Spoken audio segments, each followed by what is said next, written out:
Hello there, and welcome to the third lecture in my second lecture series. This is the series on the consequences of drug use, and really a series that is devoted to the question, is drug use a problem? Now, in future lectures, I'll be talking about specific drugs and talking about problems associated with their use, and also about benefits associated with their use, at least for many of the drugs that I'll cover. But for the time being, again, I'm just trying to address some of the risks and the problems associated with drug use, and maybe even more precisely address the ways in which people think about those risks. How do we measure or understand the types of problems that can occur when people use different types of drugs? Now, in the previous lectures in this series, I addressed toxicity. That was the first lecture where I talked about different ways that we can measure the damage that some drugs do to either physical or mental health. In the most recent lecture in this series prior to this one, I talked about dependence or addiction, how we can try to understand the risks that some drugs will pose, at least for some people, in terms of inspiring persistent addictive use. And in this lecture, I'm going to focus on some of the social problems associated with drug use. Now, this lecture, I guess like its predecessors, could be expanded to be very, very long. It's not. It's actually a relatively short lecture for me, and I'm really only going to focus on a few social problems which are sometimes associated with drug use, crime, and especially violent crime, or even more generally, just aggressive behavior. There's a lot more that can be said about this topic, and a lot more that we'll try and put into future lectures, but for the time being I just want to focus in a fairly narrow way to just these one or two problems.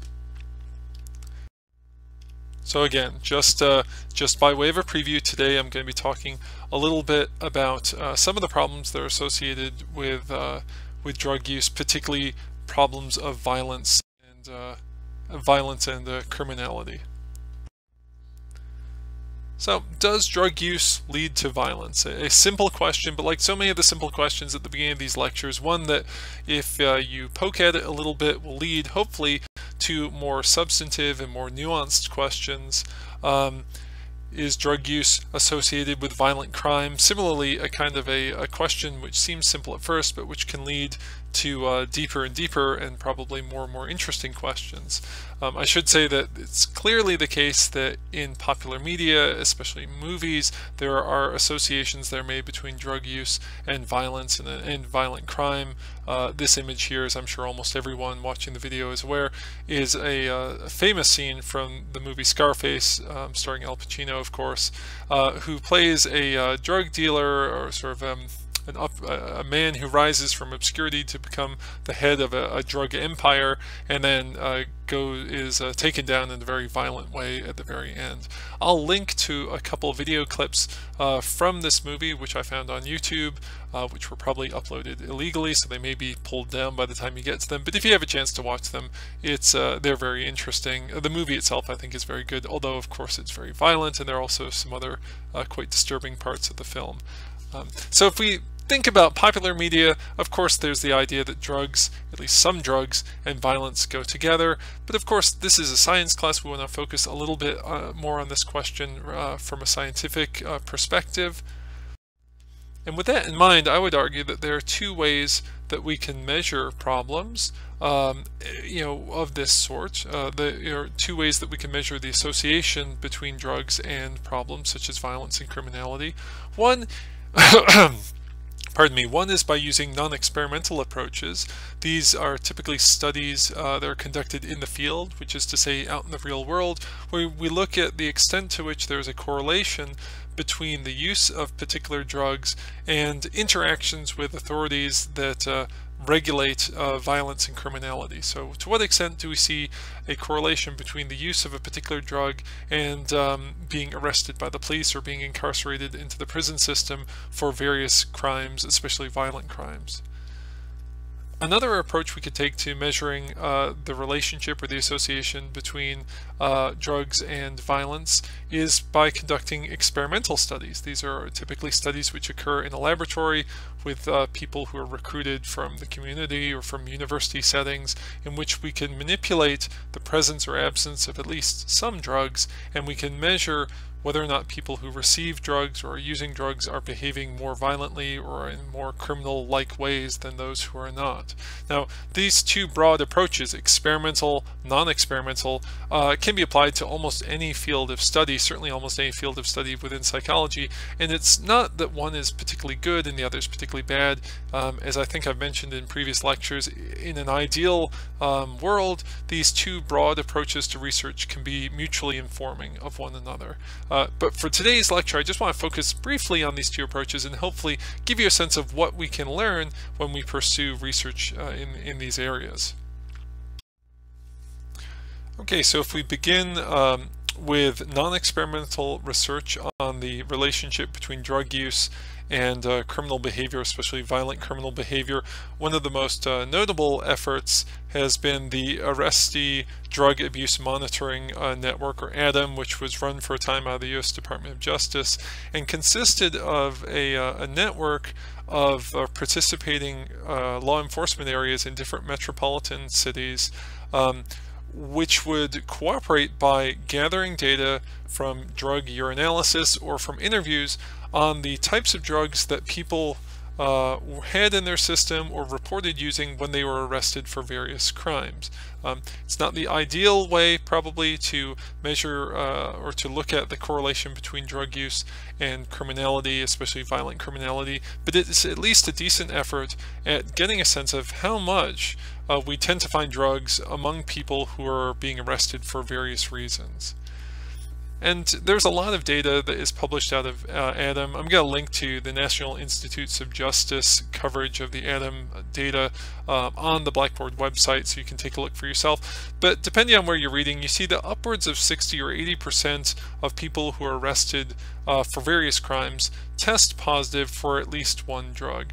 Now, some folks have argued that this may tend to overestimate the relationship between drugs and criminality, in so much as a lot of the people arrested are arrested for drugs. You know, they're arrested for drug crimes, and so they tend to show up positive for drugs, either having used them themselves or having reported some association with drugs. So that 60 to 80% may be kind of an overestimate, at least according to some, but it gives us a sense that in a fairly large fraction, perhaps even a large majority of arrestees, there is evidence of drug use. Now, the Bureau of Justice Statistics is an organization that keeps track of data on arrests and data from prison populations, etc. Basically, almost any area of the U.S. justice system has numbers, and the Bureau of Justice Statistics, as you would guess from their name, tries to gather these numbers and take a look at them. They report, and I'll link to their website as well, they report that alcohol is common among arrestees, especially for violent crimes. So we see maybe 30 to 40% of people arrested for violent crimes have some involvement with alcohol. They were using alcohol at the time of the crime, they were intoxicated, etc. Again, I will link to this the website, so you can take a look at some of this information yourself. And clearly, we could investigate the relationship between various drug use and various types of crime, but for the purpose of this lecture, I do want to focus principally on violence and violent crime, just because, for obvious reasons, I hope, those are things which really concern us a lot. Here is some data from a survey of inmates in state and federal correction facilities that I found on the on the Bureau of Justice Statistics website, and you can see, if you look here, total numbers and percentages of people arrested for different types of crimes who had reported using alcohol. So you can see again that sort of 40%-ish people who are involved in violent crimes are positive for alcohol, at least when we look at state prison systems, where most people who are arrested for things tend to end up. Somewhat lower numbers in federal prison systems, but similarly correlations apparently demonstrated there.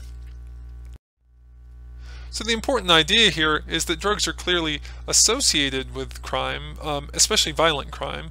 Although, as we saw when we looked in previous data from the Dawn network, looking at not arrests but rather hospital admissions related to different drugs, it's a little bit difficult to know the exact relationship between drugs, including alcohol, and in this case violence, because we know the number of people who engage in violent behavior, at least who are arrested for violent behavior and who are using alcohol. But what we really want to know is what fraction is that number out of the total number of people who are using alcohol. And clearly alcohol is a fairly broadly used or commonly used drug, so even though 30 or 40% of people who are arrested for violent crime are reporting using alcohol as a fraction of the overall population of alcohol using people, that still may be relatively small. Nonetheless, this idea that alcohol and other drugs, but maybe especially alcohol, go together with violence certainly has some support to it, and I think is fairly broadly accepted. So alcohol use is correlated with crime. Let's just allow that, though we can perhaps debate about the exact size of that correlation. But an interesting question that we could ask is, if drug use or alcohol use is correlated with crime, does it in fact play a causal role in crime? Does using drugs, does using alcohol lead you to behave in a way that is more likely to get you into violence, more likely to get you into violent crime? Non-experimental studies, generally speaking, aren't good at answering causal questions.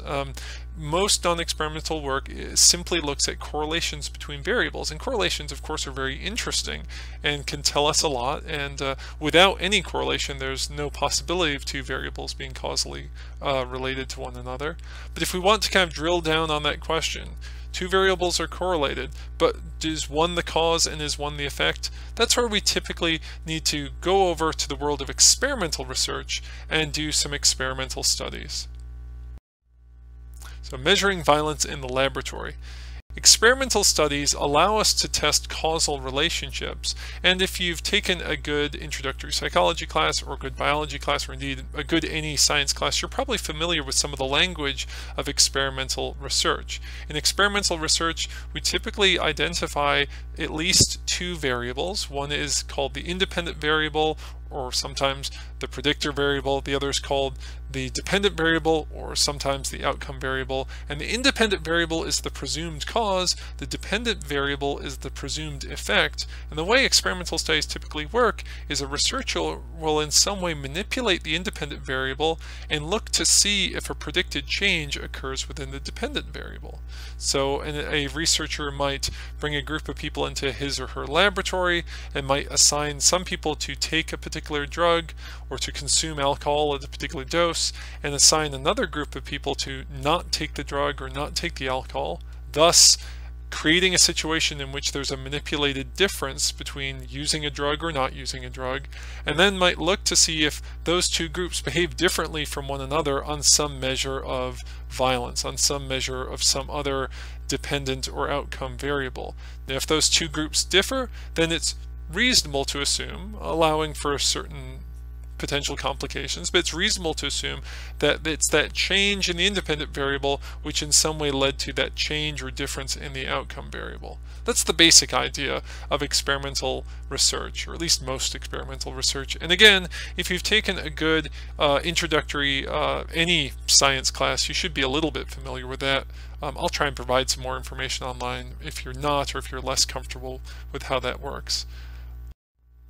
Assuming that you are fairly comfortable with experimental studies, do a little bit of practice work right now. Pause the video, take a moment or two to think about this. Try to, in your mind, design an experimental study that could test the theory that drug use causes violent behavior. So if you wanted to study this relationship between drug use in general, or maybe pick a drug that you're particularly interested in, and violent behavior, how would you construct, or how would you design and implement an experiment that could allow you to evaluate the causal relationship between that independent variable, drug use, and that dependent variable, violence? Okay, so probably what you were thinking is something a little bit like this. You might do an experimental study, and well, I'll admit right away, experimental studies are hard to do for illegal drugs and for violence, for reasons I'll get to in just a second. But you might imagine having a group of participants come to your laboratory, either all together or one at a time, and randomly assigning those participants to one of two possible groups. One group might be given a drug, one group would not be given the drug. That would be the independent variable, drug use. Drug use yes or drug use no. And because our participants were randomly assigned to be in one group or the other, there should be, on most variables, no real differences between our drug using group and our non-drug using group, except that the former is using a drug and the latter is not. So those groups, the people in those groups on average, are only really different from the others, in the other group, as a function of their assignment to use the drug or not use the drug. And then at some point after use or non-use for the non-drug using people, you might imagine measuring violent behavior in some way and then looking to see if there's any difference between the two groups. Now, I already said experimental studies of this sort are really hard to do with illegal drugs and with violence for two probably pretty obvious reasons. One, well, not most, but many of the drugs that we're interested in are illegal, so it's very difficult to do any sort of research with them. Folks who do research on illegal drugs typically have to get very strict supervision and very elaborate permission from law enforcement authorities to even have the drug. When you have an illegal drug, of course, it's ethically incredibly complicated and problematic to give drugs to people. Let's say you were studying the relationship between cocaine and violence. Assuming you could even legally get cocaine, it would be very ethically problematic to give cocaine to people versus not giving it to people. Have a group of undergraduates come into your office and say, all right, you guys use cocaine. Hopefully that would set off a lot of alarm bells in your university, and they would probably object to you doing that type of research. But let's assume you could get the drug. Let's assume you could safely and ethically administer the drug. You would still be faced with the problem of trying to measure violence. How exactly do you measure in a laboratory violent behavior? It's tricky to do. There is some research in this area using illegal drugs. What is somewhat more common, or an area where there is more research, is looking at alcohol use and violence. Now, of course, we're interested in alcohol use and violence because we have at least some reason to believe that alcohol use is associated with violence based on our non-experimental research. We can kind of quibble about the magnitude of the correlation, the strength of the relationship between alcohol use and violence, but I think few people would argue that there's at least some relationship between using alcohol and being engaging in violent behavior. We don't know exactly the causal nature, so we do experimental research. It's relatively easier to do this research than to do research with illicit drugs because, of course, alcohol is a licit or legal drug, at least for people who are over age. And so it's not as difficult to purchase alcohol, of course. It's not as difficult to assign people to groups who either get alcohol or who do not. For what it's worth, in my graduate training for both my master's thesis and my dissertation, and actually a couple other studies, we did this type of work where we would recruit undergraduates who are 21 years old or older, and we'd assign some of them to consume alcohol in our laboratory at a precise dose, and others would consume a non-alcoholic drink. It's tricky to do that, but it can be done. Of course, you're still left with that challenge of how to measure violent behavior in the laboratory. Again, this is tricky even for alcohol research. It's not like you can just give everyone weapons and say, all right, go ahead and behave violently. That would be unethical, it would be impractical, it would be immoral, I suppose. So think for a second, how might you measure violence in the laboratory? Probably what you would think of, if you haven't already done so, is developing some sort of a laboratory analog or a simulation of violent behavior, a way of measuring violence or aggressiveness that would be relatively safe and practical to do in the lab. Now, there are different ways to do this. and different labs over the last, oh gosh, it's been almost for 4 decades now, have come up with different ways of measuring aggressiveness or violent behavior. In modern times, a lot of this research takes advantage of computers and video game technology. So you might have participants come into a laboratory and play in a competitive computer game, one person against another, or even our participants against a fictional opponent. You tell each participant that he or she is playing against an opponent in another room. In reality, there is no person in that other room, but from your participant's perspective, they think they're competing against someone else, and in the course of their game, they can maybe behave violently if it's a violent video game, or they might even be given the opportunity to administer some sort of a noxious stimulus to their opponent, their real opponent or their fictional opponent. So some of these types of laboratory analog tasks for measuring violence or aggression will use electrical shock. You could imagine I'm a participant in one of these experiments. I'm playing against a real person, or I've been told I'm playing against a real person, and every time I want to shock him, I can, and every time he wants to shock me, he can, or the computer can simulate him shocking me. And the extent to which I shock my opponent gives you some indication of how aggressive I'm feeling. It's not quite the same thing as me punching that person or shooting them with a gun or stabbing them, but presumably if I'm willing to shock some person with electricity because I think it'll help me beat them in our video game, then I'm in a kind of an aggressive state of mind. So a lot of research in at least with alcohol and aggression has done this type of thing. Bringing people into the laboratory, assigning them to either receive alcohol or not receive alcohol, and then allowing them to compete in competitive aggressive analog type games. And there's actually a lot of research in this area. When I give the lectures on alcohol, I'll talk a little bit more explicitly about some of the different studies that have been done. But suffice it to say, research in this area has been going on for quite a few decades now. And in general, there's evidence to suggest that alcohol use is associated with increasingly aggressive behavior, at least on these type of laboratory analog tasks. So here is a summary from a study that I will link to on Blackboard, and what you can see here is data that compares participants in these types of tasks who are either sober or who are at a very low level of intoxication. They're given just a whiff of alcohol to hopefully trick them into thinking that they're drinking, a so-called placebo dose of alcohol.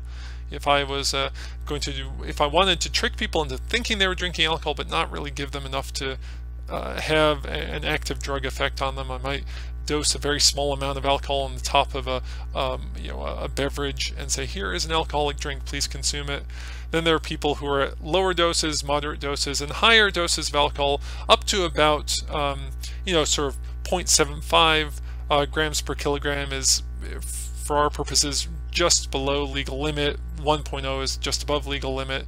And on the y-axis here, you can see aggression measured with z-scores. Z-scores, for those of you who've taken some stats classes, are maybe familiar, but for those of you who haven't, basically 0 on a z-scored scale corresponds to an average level of whatever it is you're measuring. Positive values correspond to above average values, negative to below average, and you can kind of see this nice, fairly rectilinear relationship here where people who are sober or who are only very slightly drunk actually are somewhat less aggressive than people who are, than the average, but people who are more intoxicated, especially as they get to, sort of frankly fairly drunk levels of intoxication at or above the legal limit, tend to behave more aggressively than the average. Now again, an important point to make here is that this is on laboratory analog tasks. Aggressiveness in computer games, aggressiveness in administering painful but not particularly dangerous or harmful shocks or similar noxious stimuli to real or fictitious opponents. I guess the takeaway I would offer is that there is reason to believe that some drugs, especially alcohol, and we should say we've studied alcohol a lot more than we've studied other drugs, can increase aggressive behavior. From the non-experimental research, we see some evidence that actual real-world violent behavior is correlated with alcohol use. Although we may not be exactly sure of how strongly correlated they are, there seems to be a connection there. From the experimental work, which is not using real-world violence but rather simulated violence, we see some evidence that as people get more drugs in their system, or especially more alcohol in their system, they behave more aggressively. Now here's a chance for you to practice. Practice thinking about the research I've just outlined, and ask yourself, am I persuaded by this? Why or why not? Does it seem reasonable to me to conclude, or does it seem reasonable to you to conclude that there is a causal relationship between drugs and violent behavior, especially maybe alcohol and violent behavior? No research is perfect, and the research I presented is not perfect either. It's conceivable that you're not persuaded that there's a strong enough case made for this causal relationship. It may also be it may also be that you feel persuaded. I think it's important to kind of practice your critical thinking skills in general, just in life, and especially when we're talking about science, and maybe even especially when we're talking about social sciences like psychology, and in this case the psychology of drug and alcohol use. Now ask yourself, is alcohol directly associated with aggression? What evidence do we have for that? Or is it possible that both are associated with some sort of other third variable? Recall that in previous lectures I talked about this idea that there can be an apparent causal relationship between two variables, which is really the result of a so-called third variable. So it may be the case that personality variables, such as in this case sensation seeking, lead people to be more likely to use alcohol and lead people also to be more likely to be aggressive. It may be the case that someone who's kind of a thrill seeker by nature might enjoy using alcohol or drugs and might also enjoy being kind of aggressive, such that the apparent relationship between alcohol and aggression is mostly or maybe even entirely due to this third variable. Scientists try to control for these third variables. That is, they try to rule them out so as to better make an argument about the direct and unambiguous relationship between a putative independent variable and a putative dependent variable. In the case of non-experimental research, a lot of this controlling is done using fairly clever statistical and mathematical techniques. In experimental research, we try to control for these variables typically by using design elements. So I might recruit a large sample of people for my study of alcohol and aggression, and I might randomly assign an equal number of people to the alcohol group and the no alcohol group in the hopes that if there are third variables like differences in personality, differences in sort of aggressiveness, that those differences on average would be the same, or those values would be on average the same for both of my groups. I wouldn't accidentally end up with all the really aggressive people in the alcohol test group and all the non-aggressive people in the non-alcohol test group, or accidentally end up with all the men in the alcohol test group or all the women in the non-alcohol test group. Experimental designs like this, if they're done properly, can sometimes minimize the effect of third variables like personality, gender, age, other things which could obscure this relationship. But again, no research is perfect, and there is still some open question, I think, as to the exact relationships between drugs, and maybe especially alcohol, and socially problematic behaviors like aggression. So just to back up and do a quick review, remember that at the beginning of this three-part lecture series I asked the kind of open question, is drug use a problem? How do we know? How do we make judgments of risk or dangerousness? And I said, well, there are broadly speaking three ways: toxicity, addiction or dependence, and social problems. Now we've spent some time thinking about these different ways of judging risk, and I hope you're better able to evaluate the riskiness of drug use, both in your own personal life, which I suppose is very important, but also in your kind of public life as you talk to your friends and family, as you vote for politicians, as you read the news and think about how society in general should treat various sorts of drugs. An important idea here, I think, is that judging risk is complicated, like pretty much everything else about drugs. Probably many things in the social sciences and psychology are tricky and complicated. Probably drug use and the relationship between drug use and various risks is just one of those things. It's complicated, and as I've said before, we should resist the urge to be overly simplistic or especially judgmental in our simplicity about this. Another interesting idea, I think, is that risk is only loosely correlated with illegality. It's tempting to think that the illegal drugs are the dangerous drugs, however we measure risk, and the legal drugs are the non-dangerous drugs, however we measure risk. But the reality is that there are some drugs which are relatively low risk and are illegal. So for instance, marijuana is a drug which is not particularly toxic by almost any way that it's measured. It's not a drug that's particularly addictive, although people can become dependent on marijuana. And it's not a drug that's particularly associated with social problems outside of the fact that it is illegal. If marijuana was legal, it's not a drug that we have a lot of evidence would inspire people to behave in criminal or violent ways. Yet, this relatively low-risk drug is illegal. Other drugs are legal but high risk. So alcohol is quite toxic. You can easily kill yourself with alcohol. You just need to drink too much of it and your body will die. It's a drug which you can become addicted to.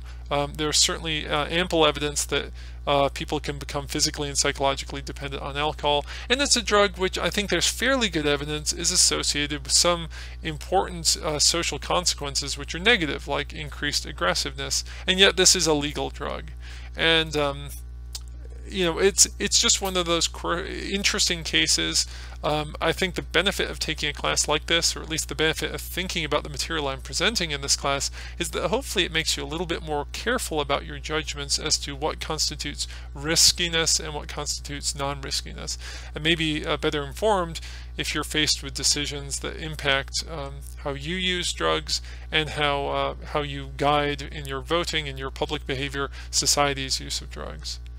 Finally, I should finish by saying no drug is risk-free. All drugs carry some risk. So even though I've just said that marijuana is a relatively low-risk drug, I think it is, at least as compared to alcohol, it's not a no-risk drug. There are essentially none of the drugs that we're going to look at, maybe with the exception of caffeine, is a no-risk drug. All drugs carry some risks, at least for some users. Okay, well, thank you for sticking with this. This has been a relatively short lecture, I know. That's probably a good thing. As a preview, next time I'll be starting the lecture series on drugs in the body, drugs in the brain. I'll begin first by looking at the peripheral nervous system, then I'll be moving on eventually to talk about the central nervous system, about some basic biochemistry, and also some pharmacology. That pharmacology actually will kind of call back a little bit to some of the material that I covered when I talked about toxicity. So hopefully it will build up and it will seem kind of familiar and interesting to you. So lots of really interesting stuff coming up. I look forward to talking about it. I hope you look forward to listening to it. But as I always say, take a break, step back from the laptop, put down the tablet, maybe look outside, think your thoughts, try and engage your mind a little bit. And as I always say, thank you for your attention. I always appreciate it, and I will see you next time. Bye-bye.